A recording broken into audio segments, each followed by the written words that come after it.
하나님의 말씀인 성경에는요, 여러 개념의 세상이 기록되어 있습니다. 첫 번째 의미로 성경이 말씀하시는 세상은요, 우리가 창세기 1장을 통해서 살펴봤던 것처럼 하나님께서 창조하신 그 피조물로서의 우주, 말 그대로 피조 세계를 의미하는 것입니다. 그래서 물리적인 공간이라던가 또 어떤 생태계적인 자연을 의미한다, 또 이렇게 볼 수 있겠죠. 자, 두 번째 의미로 사용되는 세상은요, 말 그대로 우리 사람들이 살아가는 이 세상을 의미합니다. 이것은 물리적인 공간을 의미하기도 하겠지만 어떤 사람들의 생활 양식이라던가 어떤 문화, 사회, 어떤 가치 체계, 이런 어떤 무형의 것을 의미하기도 하고요. 또 그리고 이 세상에는 굉장히 관계적인 의미가 강합니다. 우리도 그런 표현 종종 하죠. 누군가를 만나서 처음 만나서 대화를 나누다 보니 누구 아세요? 저 그 사람 아는데요. 우와, 세상 참 좁네요. 이렇게 표현하죠. 이 세상 참 좁다라고 할 때 이 세상은 말 그대로 사람과 사람 사이의 관계를 의미하는 표현이죠. 그죠? 자, 그 다음에 이제 세 번째 의미로 사용되는 세상은 어떤 세상이냐면 죄악으로 물들어버린 영적 세상, 육적 세상을 의미합니다. 우리가 보통 이것을 가인의 문화가 지배하는 곳 이렇게 표현하기도 하고요, 바벨탑의 가치로 살아가는 곳 이렇게 표현하기도 하죠. 자, 에베소서에서는 또 이렇게 말씀합니다. 에베소서 말씀 같이 한번 볼까요? 시작. 그때에 너희는 그 가운데서 행하여 이 세상 풍조를 따르고 공중의 권세 잡은 자를 따랐으니 곧 지금 불순종의 아들들 가운데서 역사하는 영이라. 그러니까 성경은 이러한 세상이 공중의 권세 잡은 자, 즉 사탄의 역사 아래에 있다라고 명확하게 말씀을 하고 있죠. 이러한 세상은 이제 곧 심판을 받게 될 곳이고요, 또 이러한 세상을 우리는 이미 창세기에서 계속해서 살펴봐 왔습니다. 노아 시대의 세상이 바로 이 세상이었어요. 또 바벨탑이 바로 이 세상이었어요. 그렇다면 우리가 지금 살펴보고 있는 창세기 19장, 롯이 살고 있는 이 소돔이라는 곳은 어떤 세상일까요? 결론적으로 소돔 역시 이 세 번째 의미에 해당하는 세상이었고, 그래서 소돔은 하나님의 심판을 받게 되었던 것입니다. 그렇다면 우리가 이 시점에서 이러한 질문을 한번 던져볼 필요가 있겠어요. 소돔은 왜 하나님의 심판을 받아야만 했을까요? 그죠? 도대체 저들의 죄악이 무엇이었길래 하나님께서는 그 소돔을 어느 날 한시에 갑자기 땅 갈아엎듯이 그렇게 갈아엎으셨던 것일까요? 저들의 죄악의 제목은 무엇이었을까요?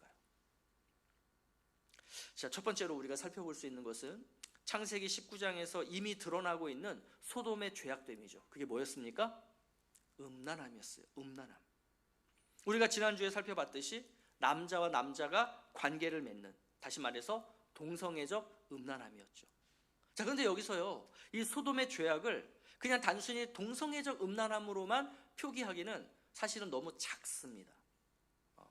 왜냐하면 성경이 말씀하시는 음란이라는 것은 뭐냐 하면요, 하나님의 창조 법칙을 위배하는 게 음란함이에요. 자, 하나님께서는 남자와 여자를 창조하셨고 이 결혼이라고 하는 예식을 통해서 한 몸을 이루도록 하셨어요. 자, 창세기 2장 22절 말씀인데요, 여호와 하나님이 아담에게서 취하신 그 갈빗대로 여자를 만드시고 그를 아담에게로 이끌어 오시니. 그러니까 결혼이라는 것이 뭐냐면 하나님께서 이끌어 주셔서 만나게 된 한 남자와 한 여자가 한 몸을 이루는 것, 이게 결혼이죠. 그러니까 이 결혼을 통한 성적인 관계는 상스러운 것이 아니라 성스러운 거예요. 그렇지만 하나님이 이끄셔서 이렇게 만드시는 이 방법을 제외한 나머지는 상스럽고 음란한 것이다라고 하는 그런 의미입니다. 서로 결혼하지 않은 남자와 여자가 만나서 행하는 모든 성적 행위, 남자와 남자가 만나서 여자와 여자가 만나서 행하는 모든 성적 행위도 그래서 다 음란한 거예요. 왜? 하나님의 창조 법칙에 위배되는 것이기 때문에. 소돔과 같이 심판받을 세상은 이처럼 하나님의 창조 법칙을 깨고 자신들의 욕망을 채우려고 하는 방식으로 살아가는 것을 의미하는 것입니다. 그렇다면 오늘 우리가 살고 있는 이 세상은 어떻다라고 생각하십니까? 상스럽습니까? 아니면 성스럽습니까? 창세기 말씀에서는 소돔의 죄악이 그냥 이 정도로만 드러나고 끝나죠. 근데 다른 성경의 말씀에 보면 소돔의 죄악은 그것뿐만이 아니었습니다. 자, 이사야서 1장의 말씀인데 우리가 같이 한번 읽어볼게요. 시작. 너희 소돔의 관원들아 여호와의 말씀을 들을지어다. 너희 고모라의 백성아 우리 하나님의 법에 귀를 기울일지어다. 선행을 배우며 정의를 구하며 학대받는 자를 도와주며 고아를 위하여 신원하며 과부를 위하여 변호하라 하셨느니라. 자, 그러면 두 번째로 소돔의 죄악은 뭐라고 말씀하고 있는 거예요? 선을 행하는 것을 배우지 않는 게 죄예요. 정의를 추구하지 않는 게 죄예요. 학대받는 자를 도와주지 않는 것이 소돔의 죄였어요. 그리고 고아와 과부를 위해 변호하지 않는 것이 바로 소돔의 죄였어요. 자, 선을 행하지 않는 것, 이 정도는 양반이라는 겁니다. 선을 행하는 것 자체에 관심을 두지 않고 선을 행하는 것을 중요하게 여기지도 않는다는 거예요. 이게 바로 소돔의 죄악이었어요. 왜 그럴까요? 아니 선하게 살아봐야 남에게 뒤통수만 맞고 그 선하게 살아봐야 나에게 남는 게 뭐가 있느냐? 그러니 선하게 살 필요 없다는 거예요. 그런 삶에 관심 두지 말자는 거예요. 정의도 마찬가지죠. 여러분, 정의를 추구해서 뭐합니까? 정의가 밥 먹여줍니까? 오히려 정의가 내 밥그릇을 빼앗아가죠. 반면에 부정의는 어때요? 그 부정의함은 나를 배부르게 해줘요. 부정의는 내 소유를 많게 해줘요. 부정의는 내가 올라갈 수 없는 곳을 올라가게 해줘요. 부정의는 내가 가질 수 없는 것들을 갖게 만들어줘요. 내가 정의를 실현하기 위해서 정직하게 시험 보잖아요. 80점밖에 못 받아요. 그런데 내가 부정의하면 100점 받을 수 있어요. 여러분, 누구를 위한 정의예요? 정의를 지키면서 살아봐야 나에게 이득되는 것이 하나도 없는데요. 그러니 정의를 추구하지 말자. 이게 바로 소돔의 모습이었다는 것입니다. 여러분, 한번 잘 생각해 보세요. 선을 추구하고 정의를 구현한다는 것은 이게 신학적으로 어떤 의미냐면 하나님 사랑을 의미하는 거예요. 선과 정의라고 하는 것은 하나님이 갖고 계시는 성품이에요. 내가 그 하나님, 내가 사랑하는 하나님을 내가 닮고 싶어요. 왜? 나는 하나님을 사랑하니까. 그러면 하나님을 사랑하기 위해서 닮다 보면 내 안에 뭐가 생겨나겠어요? 선이 생겨나고 정의가 생겨나는 거예요. 그래서 내가 선을 추구한다, 정의를 추구한다라는 것은 무슨 의미냐면 내가 사랑하는 하나님을 닮겠다? 나는 하나님을 사랑합니다. 이런 의미가 되는 거죠. 그러니까 이거를 창세기적 언어로 제가 이렇게 표현해 본다면 이렇게 표현할 수 있어요. 내가 사랑하는 하나님께서 이 세상을 하나님처럼 다스리라고 맡기셨잖아요. 그죠? 그러니 나도 내가 사랑하는 하나님처럼 이 세상을 뭘로 다스리겠다는 거예요? 선을 추구하고 정의를 구현함으로 다스리겠다는 거예요. 이게 바로 하나님 사랑이죠. 자, 그렇다면 학대받는 자를 돕고 고아와 과부를 위해서 변호를 한다는 건 어떤 의미겠어요? 이건 바로 이웃사랑이죠. 학대받는 자 도와줘봐야 그거 나에게 돌아오는 게 뭐가 있습니까? 아니, 고아와 과부를 위해서 변호해줘봐야 그거 돈 얼마나 받습니까? 나에게 어떤 유익함도 없어요. 그러니 나는 그런 삶을 살지 않겠어요. 이게 소돔이라고요. 그러니까 옆에서 누군가가 말하죠. 아이, 그러면 주변에서 사람들이 칭찬해 줄 거 아니에요. 칭찬이 밥 먹여줍니까? 칭찬이 내 통장에 돈을 늘려줘요? 아니라고요. 심지어 이 소돔적인 세상은 내가 그렇게 살아도요, 그 누구도 나한테 잘했어요 라고 박수 쳐주지 않아요. 칭찬해 주지 않아요. 오히려 그런 나를 이용해 먹으려고 해요. 그러니 나는 칭찬받고 싶지 않다는 거예요. 고아와 과부를 위해 변호하지 않겠다는 거예요. 학대받는 자 도와주지 않겠다는 거예요. 이게 바로 소돔의 가치이고 이게 바로 소돔 속에 살아가는 사람들의 라이프 스타일인 것입니다. 그렇다면 오늘 우리가 살고 있는 이 세상은 어떠냐는 거예요. 이러한 하나님의 사랑과 이웃사랑의 가치가 추구되어지고 있습니까? 어느 곳에서 자, 우리가 하나님을 사랑하지요, 이웃을 사랑하지요 라고 하는 어떤 그런 모습들이 막 나타나고 있느냐는 거예요. 과연 우리가 사는 세상은 소돔과 비교했을 때 어떤 곳일까요? 자, 소돔에 대한 고발은 이것뿐만이 아니에요. 예레미야서 23장 14절 말씀인데요, 이렇게 기록되어 있습니다. 내가 예루살렘 선지자들 가운데에도 가증한 일을 보았나니 그들은 간음을 행하며 거짓을 말하며 악을 행하는 자의 손을 강하게 하여 사람으로 그 악에서 돌이킴이 없게 하였은즉 그들은 다 내 앞에서 소돔과 다름이 없고 그 주민은 고모라와 다름이 없느니라. 그러니까 세 번째로 이 소돔의 죄악은 뭐냐 하면 종교 지도자들의 타락과 그 타락한 종교 지도자들을 이용해 먹으려고 했던 사람들이라는 거예요. 자, 예레미야 선지자는요, 그 하나님의 거룩한 도성인 이 예루살렘이 소돔과 고모라와 뭐가 다르냐는 거예요. 다를 바 없다라고 한탄하고 있는 거예요. 근데 그 이유가 뭐냐면 하나님의 말씀을 전하던 그 선지자들이 간음을 행하는 거죠. 그 선지자들이 거짓을 말하기 때문이에요. 선지자들이 자신이 전한 하나님의 말씀을 전해놓고는 자기는 그 말씀대로 살지 않아요. 심지어 하나님 말씀에 선지자들이 불순종까지 해요. 그러면 그런 선지자들이 전하는 진리이신 하나님의 말씀이 뭐가 되는 겁니까? 그게 진리예요? 그 말을 전하는 메신저들이 그렇게 사는데 그들이 전하는 말이 진리일 수가 있습니까?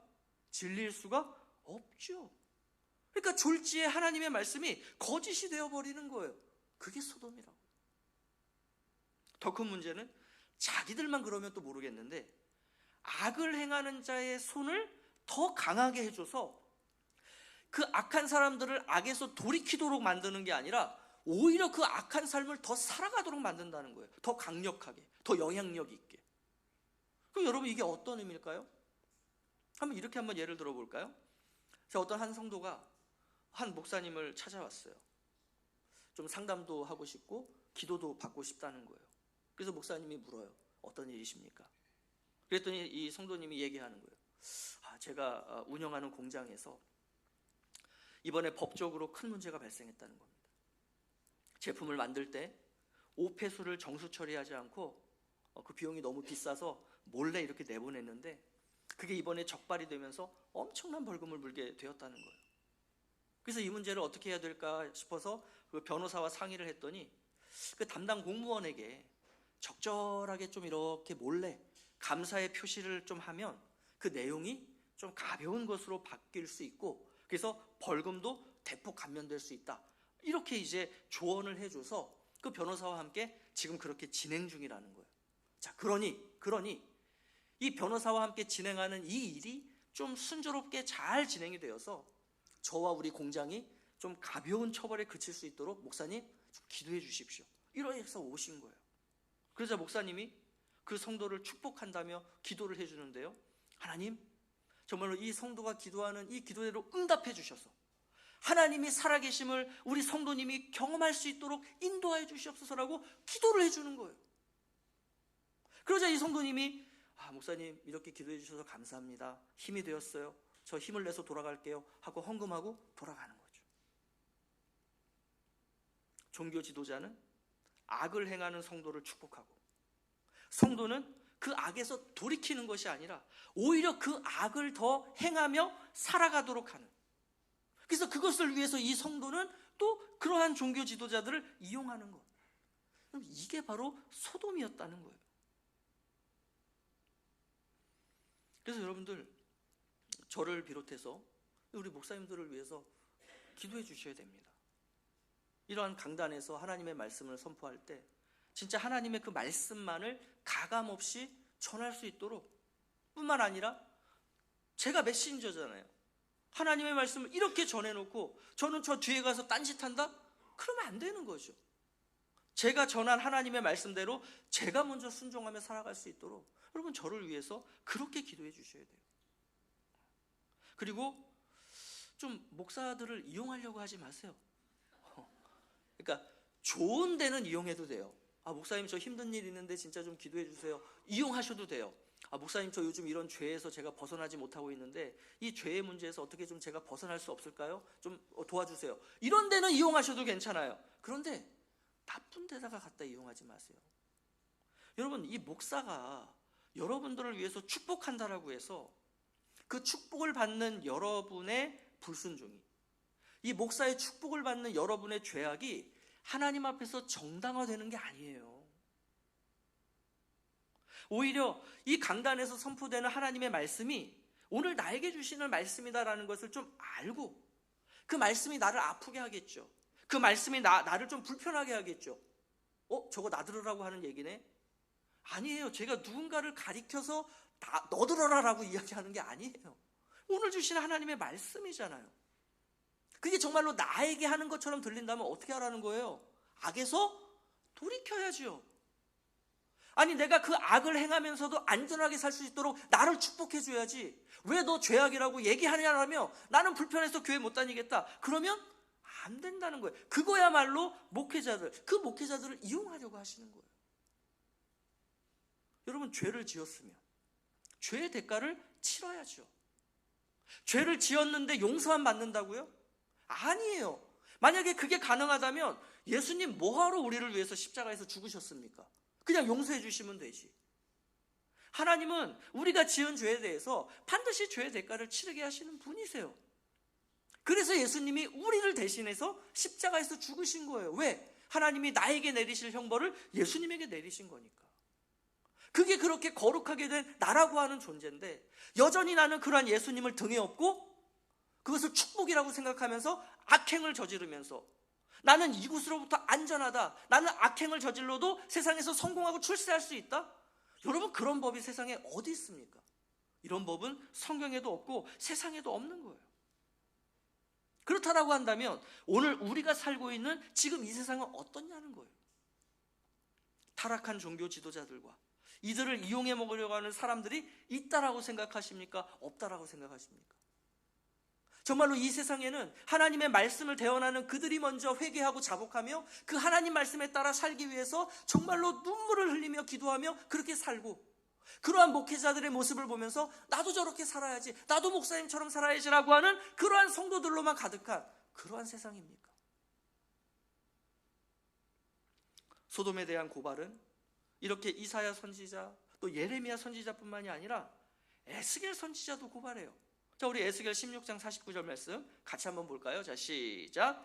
내 아우 소돔의 죄악은 이러하니 그와 그의 딸들에게 교만함과 음식물의 풍족함과 태평함이 있음이며, 또 그가 가난하고 궁핍한 자를 도와주지 아니하며. 자, 네 번째로 이 소돔의 죄악은 무엇이냐 하면 사람들이 교만 가운데 있고 또 풍족함과 태평함에 빠져서 살아가는 것이다, 이렇게 말씀하고 있어요. 자, 이 교만이라고 하는 것은 우리가 그냥 인간관계적인 차원에서 볼 때 나 자신을 다른 사람에 비해서 높이거나 또는 다른 사람을 낮추는 어떤 태도를 얘기하죠. 근데 성경이 말씀하시는 교만은 그런 개념의 교만이 아니에요. 성경의 관점에서의 교만은 이런 겁니다. 나 하나님 없이 살 수 있어라고 하는, 나 하나님 없이 살 수 있어. 여기서 비롯되는 이런 마음에서, 이런 가치관에서 비롯되는 모든 삶의 양식이 바로 교만이라고 성경은 말씀하고 있어요. 여러분, 부유하면 왜 교만해질까요? 야, 내가 이렇게 가졌는데 말이야, 너 나보다 못 가졌잖아, 꺼져, 이런 교만이 아니라는 거예요. 부유하면 왜 교만해지느냐? 내가 돈으로 모든 것을, 내 원하는 것을 다 얻을 수 있거든요. 그러면 내가 모든 것을 내 삶에서 내 스스로가 다 컨트롤하고 내가 모든 것들을 얻을 수 있기 때문에 어떤 개념으로 나가냐 하면 나는 하나님이라는 존재가 필요 없다라는 거예요. 이게 성경이 말씀하시는 교만이라고요. 명예도 마찬가지, 권력도 마찬가지. 명예가 많고 권력이 크다 보니까 내가 하고 할 수 있는 거 다 하는 거예요. 뭐 거리낌이 없어요. 그러니 뭐 하나님이 뭐가 필요해요? 오히려 나에 대해서 죄라고 이야기하는 하나님이 오히려 나에게 대적자가 되는 거죠. 필요 없다고. 이게 소돔이라고요. 하나님 없이 내 힘으로 이 세상을 살아갈 수 있다. 이게 바로 성경이 말씀하시는 교만인 겁니다. 자, 그리고 음식물의 이 풍족함과 태평함이라고 하는 것은 사람들에게 어떤 영향을 미치냐면 본질적이지 않은 것들을 추구하게 만들어요. 자, 풍요하니 그리고 태평하니, 이 사람들이 이 풍요와 태평이 우리를 어디로 눈을 돌리게 만드냐면 쾌락적인 것, 즉 내 욕망을 채울 수 있는 것으로 눈을 돌리게 된다는 거예요. 그곳에 마음을 두게 된다는 거예요. 그러다 보니 내가 하고 싶은 것, 나의 어떤 욕구를 채워주는 어떤 욕망을 내가 누리다 보니 자연스럽게 그게 어떻게 되냐면 다른 사람들에 대해서 무관심하게 되는 거예요. 뭐 저 사람들이 저렇게 사는 게 나랑 무슨 관계가 있어요? 나는 내가 가진 이 풍족함과 이 태평함으로 나는 내가 하고 싶은 거 그냥 하면서 살면 되는 거예요. 이게 소돔이었다고요. 또 내가 뭐 아쉬운 거 없이 나는 하고 싶은 거 다 하고 사는데 내 주변에 자꾸 이렇게 가난하고 궁핍한 자들이 왔다 갔다 해요. 보기 싫죠. 보기 싫죠. 좀 이 사람들 다른 데 가서 살게 해라. 왜 우리 같은 아파트 단지에 살게 하냐? 왜 같은 우리 바운더리 안에 살게 하냐? 좀 이런 어떤 기관이나 이런 시설들 밖으로 좀 내보내라. 우리 눈에서 안 보이게 해라. 왜요? 그래야 내가 좀 더 풍족하게 누리고 내가 좀 더 태평하게 살 수 있으니까. 이게 소돔이라고요. 그러니까 이러한 요소들이 결국은 어디로 이어지게 되냐면 도덕적인 타락과 타인에 대한 무관심으로 나타났던 거예요. 그러니 나는 하나님 나라의 백성이라고 하는 이 정체성과 사명이 그의 삶 가운데 나타나겠습니까? 안 나타나는 거죠. 여러분, 이것이 바로 소돔의 모습이라면 오늘날 우리의 세상은 어때요? 정말로 부유한 사람이 그렇지 못한, 갖지 못한 사람을 그 옆에 두고 내가 당신을 돕겠습니다. 우리가 당신을 돕겠습니다. 갈 곳 없으니 이쪽으로 오십시오 라고 하고 있나요? 아니면 이런 사람들 좀 우리 사회 이 커뮤니티에서 좀 없게 해주세요 라고 하고 있지 않나요? 우리가 사는 세상은 소돔에 가깝습니까? 아니면 하나님 나라에 가깝습니까? 자, 지금까지 이야기했던 소돔의 죄악들을 다시 한번 정리해보면 이렇게 네 가지로 우리가 대표할 수 있겠죠. 첫 번째, 음란함이에요. 두 번째, 선을 행하는 것을 배우지 않으려는 것, 정의를 추구하지 않으려는 것, 학대받는 자를 도와주지 않으려는 것, 고아와 과부를 위해 변호하지 않는 거예요. 그리고 종교 지도자들의 타락과 그 타락한 종교 지도자들을 이용하려고 하는 사람들이고요. 마지막으로 교만과 풍족함과 태평함에 빠져서 사명이 아닌, 하나님 나라의 가치가 아닌 그저 자신의 욕구와 욕망을 채워가는 그런 세상인 것이죠. 그렇다면 우리가 지금 살아가고 있는 세상은 이러한 소돔의 상황과 비교했을 때 어떻다라고 생각하십니까? 솔직하게 우리 주변에서 또는 내가 살고 있는 이곳에서 심지어 나에게서도 혹시 이러한 모습들이 종종 나타나고 있지는 않으십니까? 이러한 소돔, 이러한 세상에서 살아가는 사람들의 대표적인 모습이 오늘 본문에 기록되어 있어요. 그게 14절 말씀이에요. 다시 한번 14절 볼까요? 자, 시작. 롯이 나가서 그 딸들과 결혼할 사위들에게 말하여 이르기를 여호와께서 이 성을 멸하실 터이니 너희는 일어나 이곳에서 떠나라 하되 그의 사위들은 농담으로 여겼더라. 농담으로 여겼더라. 심판이 임박했어요. 지금 내일 아침 동이 뜰 때 이 성은 없어져요. 24시간도 안 남았다고요. 그렇지만 그 소돔 같은 그 소돔에게 하나님의 은혜가 임했어요. 롯뿐만이 아니라 롯의 가족들과 심지어 소돔 사람이었지만 롯의 사위들까지 구원을 받을 수 있는 길이 열렸어요. 그래서 롯이 급박하게 말하는 거예요. 여호와께서 이 성을 멸할 터이니 너희는 일어나 당장 이곳에서 떠나라. 그래서 사위들이 뭐라고 반응해요? 농담으로 여겼더라. 농담으로 여겼더라. 소돔의 죄악은 분명히 하나님께 심판받아 마땅한 그러한 내용들이었습니다. 자, 그렇다라고 해서 용서받지 못하는 것은 아니었어요.